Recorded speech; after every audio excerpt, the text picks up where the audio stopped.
26 al 31.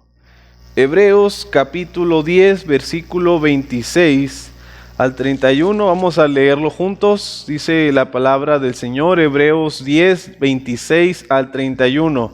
Dice la palabra de Dios: porque si pecaremos voluntariamente después de haber recibido el conocimiento de la verdad, ya no queda más sacrificios por los pecados, sino una horrenda expectación de juicio y de hervor de fuego que ha de devorar a los adversarios. El que viola la ley de Moisés por el testimonio de 2 o 3 testigos muere irremisiblemente. ¿Cuánto mayor castigo pensáis que merecerá el que pisoteare al Hijo de Dios y tuviere por inmunda la sangre del pacto en la cual fue santificado e hiciere afrenta al Espíritu de gracia? Pues conocemos al que dijo: mía es la venganza, yo daré el pago, dice el Señor. Y otra vez, el Señor juzgará a su pueblo. Horrenda cosa es caer en manos del Dios vivo. Amén. Vamos a orar, hermanos. Padre, le agradecemos porque por su buena voluntad nos tiene esta tarde aquí reunidos. Gracias por la vida de cada uno a quien tú le has prestado las fuerzas y la disposición para estar aquí, mi Dios. Gracias. Te pido que ahora que hemos leído tu palabra nos bendigas mientras ahora estudiamos y exponemos, Señor, a través de ella. Habla a nuestras vidas, Padre. Es un pasaje fuerte que nos pone a pensar bastante. Te pido que seas con nosotros, tengas gracia de nosotros para ayudarnos a responder a este pasaje de tu santa palabra, en el nombre de Cristo Jesús. Amén. Pueden tomar sus asientos, mis hermanos. El último de los puntos que se trató, la serie de enseñanza que tuvimos ya hace bastantes semanas, de los versículos 19 al 25. El último de estos puntos era un llamado al cuidado mutuo, que lo podemos encontrar en los versículos 24 y 25. Es un llamado que tenemos en Cristo a cuidarnos y alentarnos unos a otros en nuestra fidelidad y permanencia en el Señor, ¿verdad? En el contexto de una iglesia local. Dice estos versículos: y considerémonos unos a otros para estimularnos al amor y a las buenas obras. ¿Cómo? No dejando de congregarnos como algunos tienen por costumbre, sino exhortándonos, y tanto más cuanto veis que aquel día se acerca. Pues bien, hermanos, eso que acabamos de leer de los versículos 24, 25, versículo 26, es una razón por la cual hay que atender este llamado a no dejar de congregarnos. Es una razón, no dejar de congregarnos, dice, sino exhortándonos, y tanto más cuando veis que aquel día se acerca. Porque si pecaremos, y ahí se desprende esta razón. Y como vamos a ver hoy, hermanos, esto es algo realmente serio y que no puede tomarse a la ligera, sino que hay consecuencias eternas para aquella persona que ya no quiera nada con el Señor y decida abandonar su profesión de fe en Él, a lo que se le llama apostasía. Hay consecuencias eternas para esta persona que ya no quiere nada con el Señor y decide apostatar.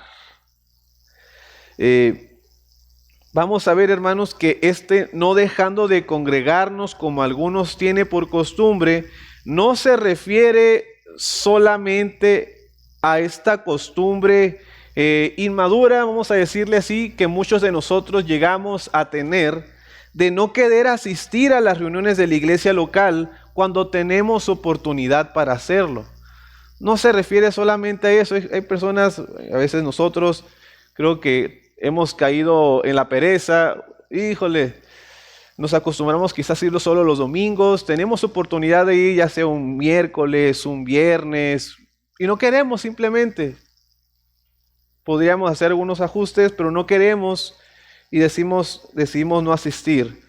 Ok, no se trata específicamente de ese tipo de ausentarse, aunque bien, pues debemos de prestar atención a este tipo de ausencias, ¿verdad? Que a veces solemos cometer, de no querer asistir a una reunión entre semana cuando tenemos la oportunidad para hacerlo.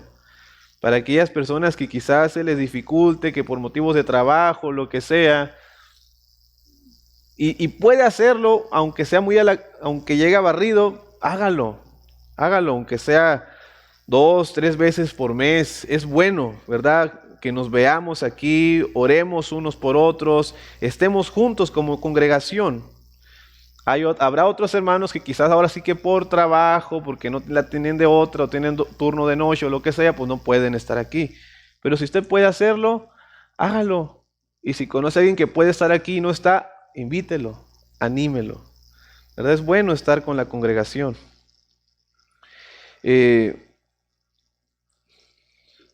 Entonces, hermanos, este tipo de no dejar de congregarnos se refiere en su mayor grado a una persona que ha decidido abandonar su confesión de fe en Cristo y por tanto termina abandonando la comunión de la iglesia local.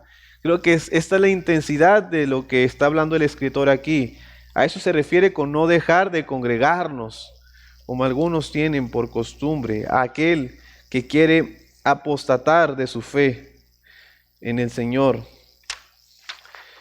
Para evitar tales y lamentables, tristes situaciones, es por eso que la iglesia entera y no solamente los líderes deben de colaborar unos con otros para animar, para exhortar, para alentar a estos hermanos en especial que están siendo tentados a alejarse del Señor.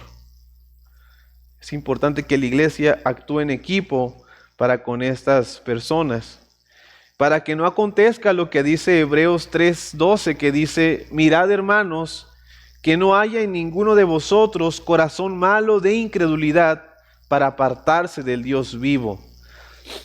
Fíjense que dice aquí el escritor: mirad, hermanos, no dice mirad pastores, mirad obispos, ¿verdad? Mirad diáconos, mirad hermanos, a todos. Que no haya en ninguno de vosotros corazón malo de incredulidad para apartarse del Dios vivo. Esta porción, hermanos, con la ayuda de Dios, que vamos a ver, tiene hoy el propósito de hablar duramente al corazón de aquella persona que quizá ya tenga algún tiempo en una iglesia local, o en esta iglesia, vamos a decirlo así, vamos a hacerlo personal. Tiene este propósito, hablar duramente al corazón de aquella persona que quizá ya tenga algún tiempo, incluso años, participando de la vida de su iglesia. Y que de algún tiempo acá, esta persona está experimentando un fuerte deseo por dejar todo atrás, las cosas que tienen que ver con Cristo y su iglesia, y en su lugar prefiere regresar al estilo de vida que le caracterizaba antes de conocer a Cristo, o incluso también desea ir detrás de otros pensamientos religiosos o filosofías de vida que le ofrecen quizás una opción de fe alternativa. Una opción de fe alternativa. No sé si fue aquí donde escuché esto, pero hay muchas personas, o sea, que enseñaron acerca de esto muy bien. Hay muchas personas que dicen: no, es que yo no voy a la iglesia, pero yo soy muy espiritual. Yo soy una persona espiritual, pero no creo en la religión, en la iglesia, no creo en esas cosas, pero yo en mi casa medito, hago mi yoga, hago ahí unos mantras, le dicen, ¿verdad? Así ellos buscan una espiritualidad alternativa que no les exige, ¿verdad? Santidad, compromiso, etcétera. Entonces puede que haya algunos de nosotros que quizás esté siendo tentado por ese tipo de filosofías. Pero no solamente me quiero referir a este grupo, sino también a todos nosotros que quizás estamos aquí y que no sabemos si el día de mañana seamos nosotros los que estemos siendo tentados a apartarnos de Cristo por X razones, ¿verdad?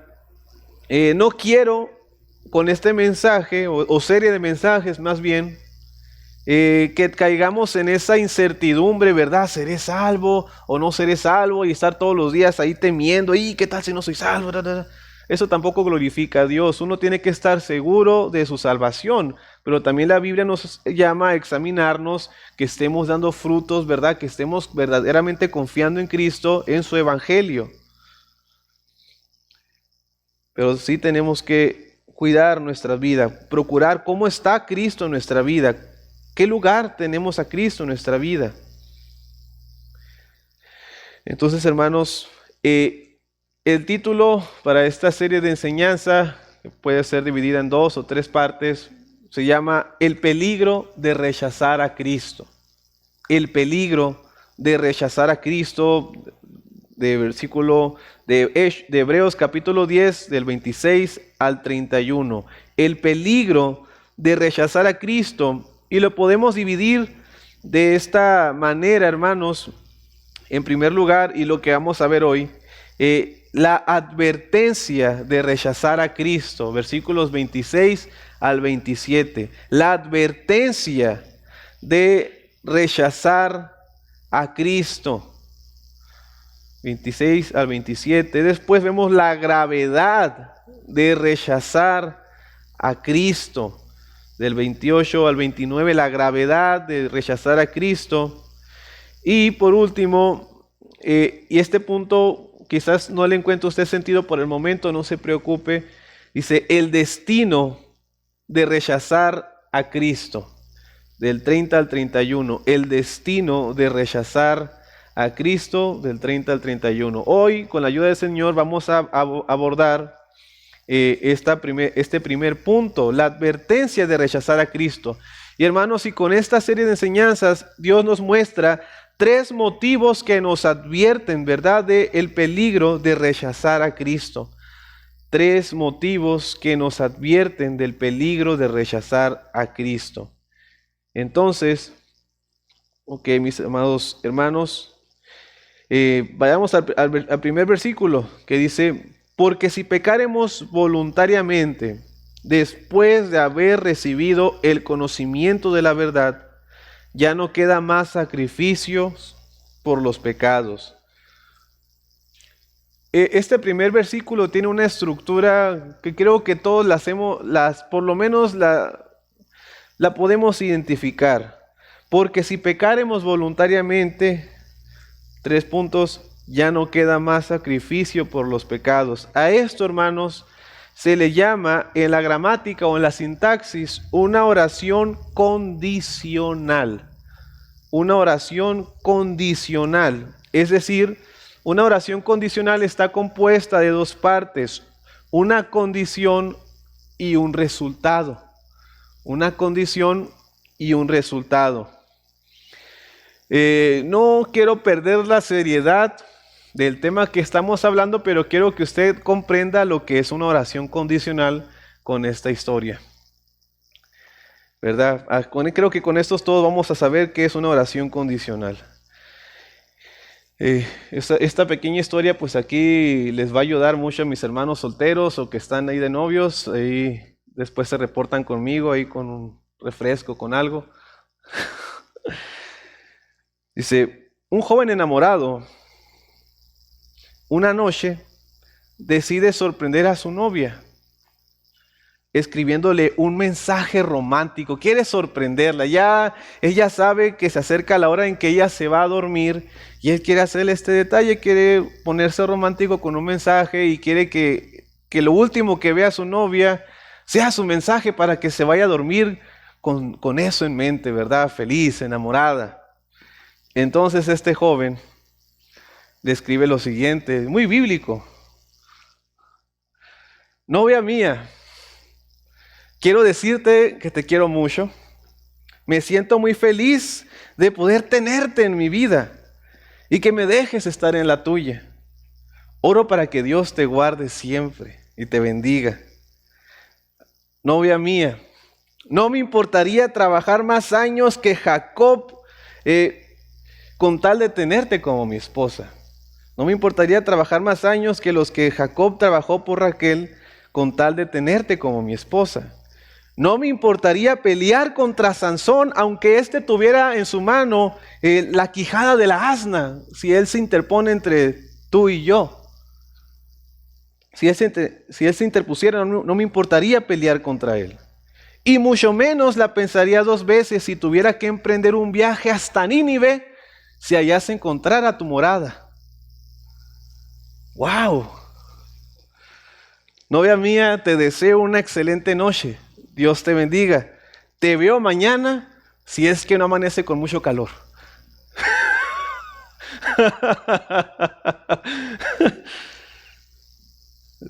Wow, ¿verdad? Creo que captamos al final esta oración condicional. Te veo mañana si es que no hace mucho calor, ¿verdad?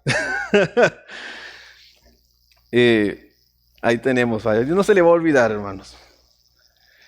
Esta es una oración condicional. Te veo mañana. Resultado, condición, si el calor no está muy fuerte, ¿verdad?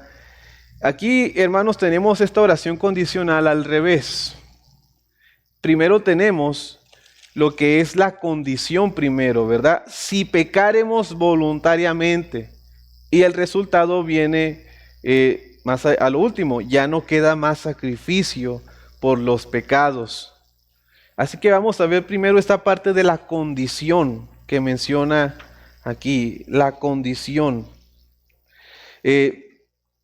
Esta actividad continua de pecado, porque es una actividad continua que menciona aquí el escritor, se refiere al pecado de la apostasía, que les recuerdo, se trata del abandono de la fe en Cristo, darle la espalda a Cristo. La palabra voluntariamente, porque si pecaremos voluntariamente, es también de mucho peso aquí, porque podemos entender esta palabra como deliberadamente o a propósito.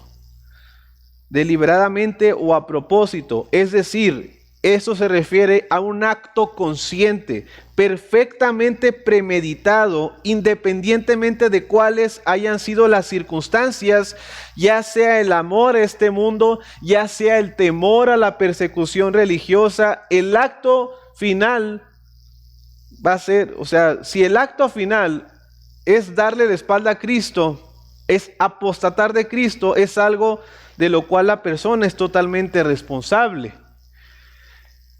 Es algo de lo que es totalmente responsable y consciente de eso. Esto del pecado voluntario o deliberado está ligado a lo que dice en el Antiguo Testamento, en el libro de Números, capítulo 15, versículos 27 al 31, en el cual podemos ver que este tipo de pecado no tenía manera de ser expiado en la ley de Moisés, algo que la siguiente semana vamos a notarlo. Dice Números 15, 27 al 31. Fíjense, primero comienza con un pecado por hierro, ¿verdad? Por equivocación, no a propósito. Y en este sí hay expiación. Si una persona pecare por hierro, ofrecerá una cabra de un año para expiación, y el sacerdote hará expiación por la persona que haya pecado por hierro. Cuando pecare por hierro delante de Jehová, la reconciliará y le será perdonado. El nacido entre los hijos de Israel y el extranjero que habitar entre ellos, una misma ley tendréis para el que hiciere algo por hierro. Mas la persona que hiciere algo con soberbia, así el natural como el extranjero, ultraja a Jehová. Fíjense cómo lo dice aquí, con soberbia, ¿verdad? Intencionalmente, a propósito, ultraja a Jehová. Esa persona será cortada de en medio de su pueblo, por cuanto tuvo en poco la palabra de Jehová y menospreció su mandamiento. Enteramente será cortada esa persona, su iniquidad caerá sobre ella. No había misericordia para ese tipo de pecados de soberbia, ¿verdad? A propósito. Entonces, esta es la idea que tiene aquí el escritor. Si pecaremos voluntariamente. Después dice aquí, después de haber recibido el conocimiento de la verdad. Esto nos comunica la idea de un evento puntual en la vida de una persona que recibe el conocimiento de la verdad, es decir, recibe el conocimiento del Evangelio de Cristo, recibe este conocimiento acerca de Jesús, que salva, sus promesas, llegan a Él y vamos a decir que llega a participar de ello, llega a participar de la iglesia local que proclama estas verdades. Entonces, creo que no es difícil notar que estamos ante un pasaje complejo que incluso los estudiosos bíblicos entienden y aceptan que es difícil de entender o de interpretar. Hay un autor llamado William MacDonald que hace una lista de las 3 opiniones más populares que los estudiosos bíblicos tienen en cuanto a este tipo de personas que recibieron el conocimiento de la verdad. Algunos dicen que se refiere a verdaderos cristianos que después se apartan de Cristo y se pierden. Es decir, que pierden su salvación. En segundo lugar, hay personas que piensan que se refiere a verdaderos cristianos que recaen, pero que siguen siendo salvos. Eso está medio extraña. Y la tercera, se dice que se refiere a los que profesan ser cristianos durante un tiempo, identificándose con una iglesia local, pero que luego se apartan deliberadamente de Cristo y que demuestran que nunca nacieron de nuevo de forma verdadera, ¿verdad? Que esto es el fruto, al final de cuentas, nunca nacieron de Cristo, nunca nacieron de nuevo, ¿verdad? En Cristo.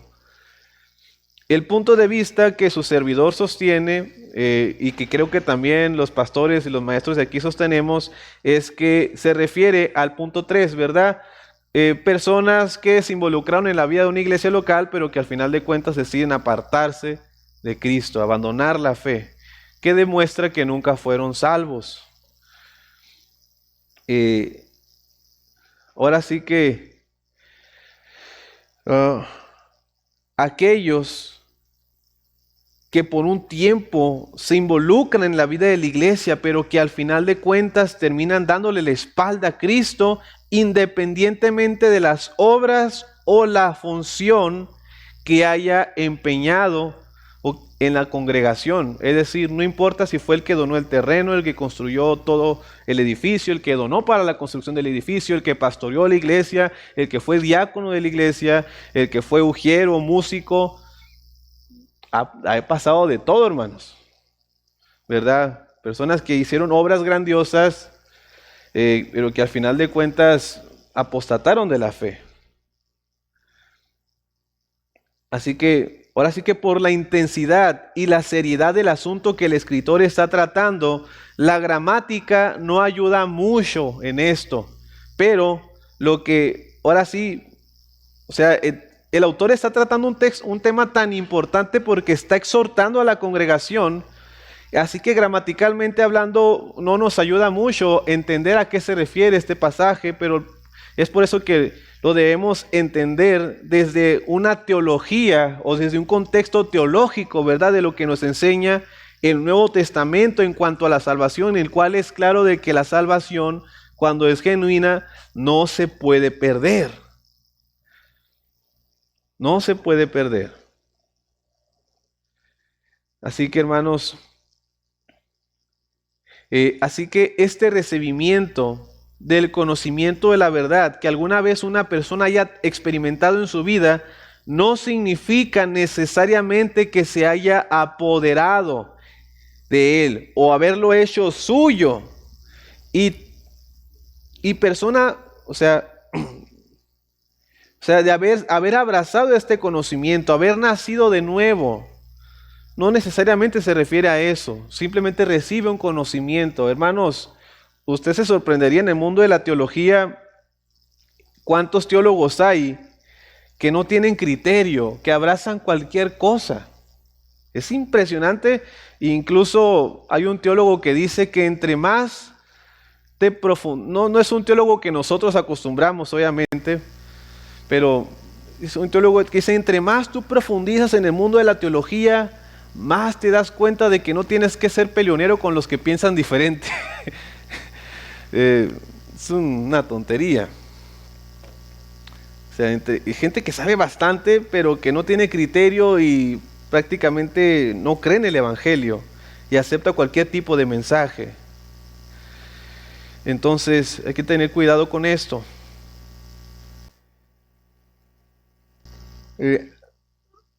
Así que hermanos, así que este recibimiento de la verdad, así que tal persona en algún determinado momento, después de que el fervor haya pasado, puede comenzar a preguntarse, o sea, me refiero a una persona, ¿verdad?, que participó en la vida de una iglesia local, emocionada, feliz, gozosa. Pasa el tiempo, vienen los problemas y empieza a preguntarse, ¿será esto verdad? ¿Realmente este Jesús es quien dice ser? ¿Realmente en Él se encuentra la salvación y la vida eterna?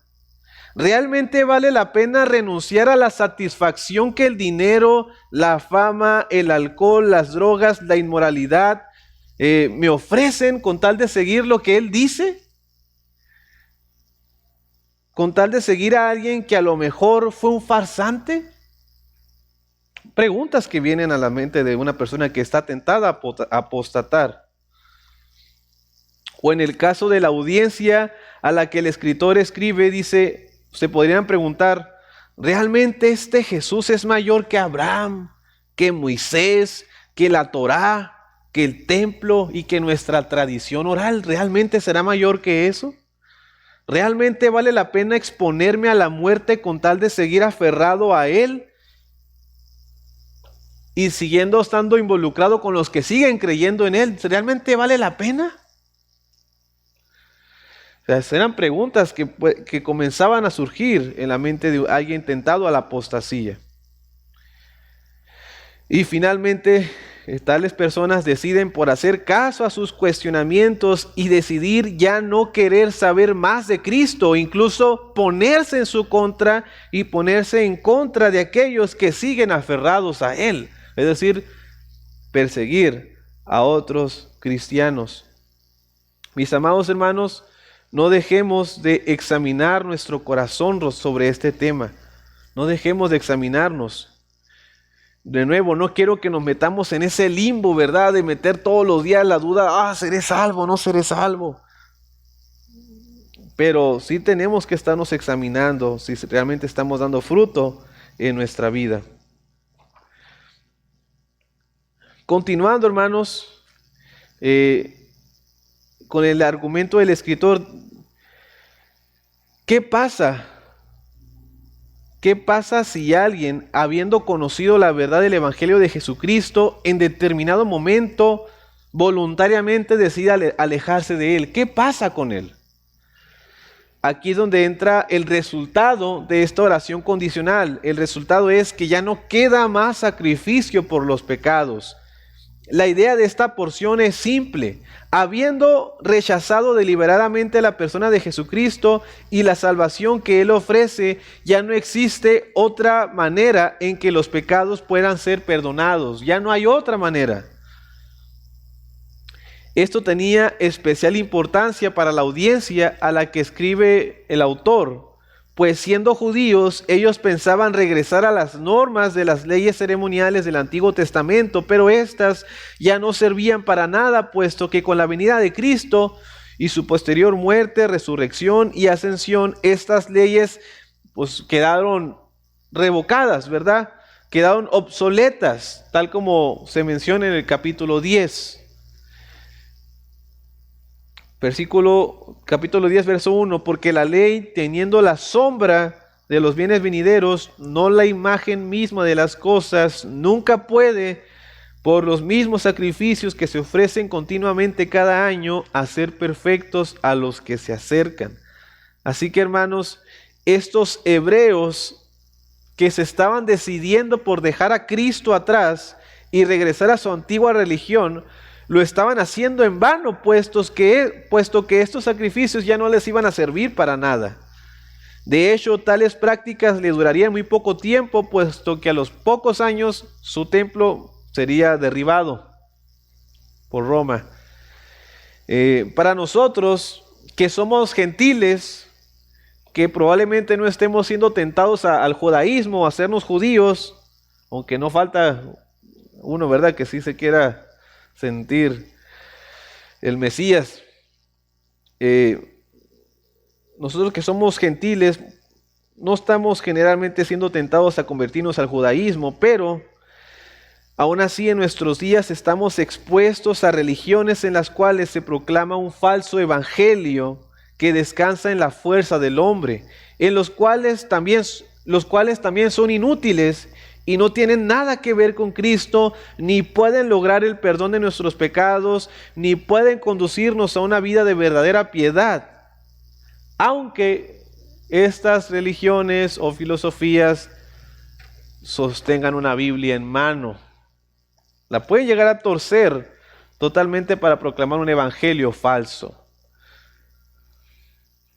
Toda filosofía humanista y toda propuesta para vivir una vida espiritual alternativa no sirve para nada en cuanto al perdón de nuestros pecados.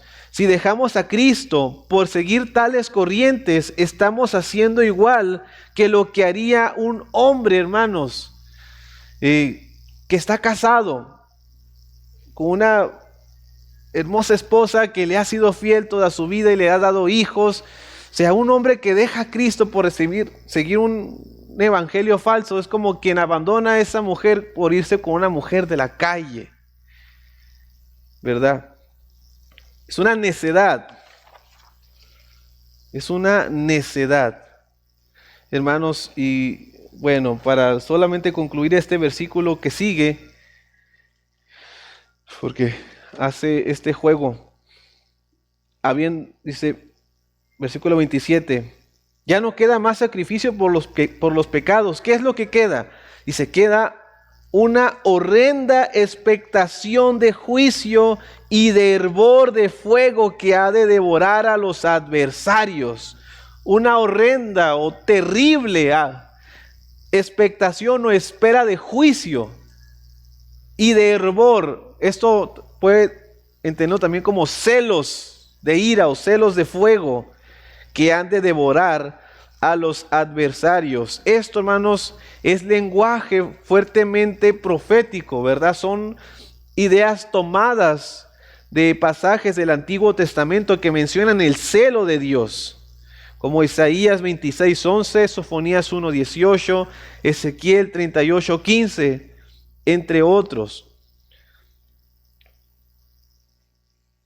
Se les leo solamente uno. Voy a leerles Ezequiel 38:15. Porque he hablado en mi celo y en el fuego de mi ira, dice Dios, que en aquel tiempo habrá gran temblor sobre la tierra de Israel.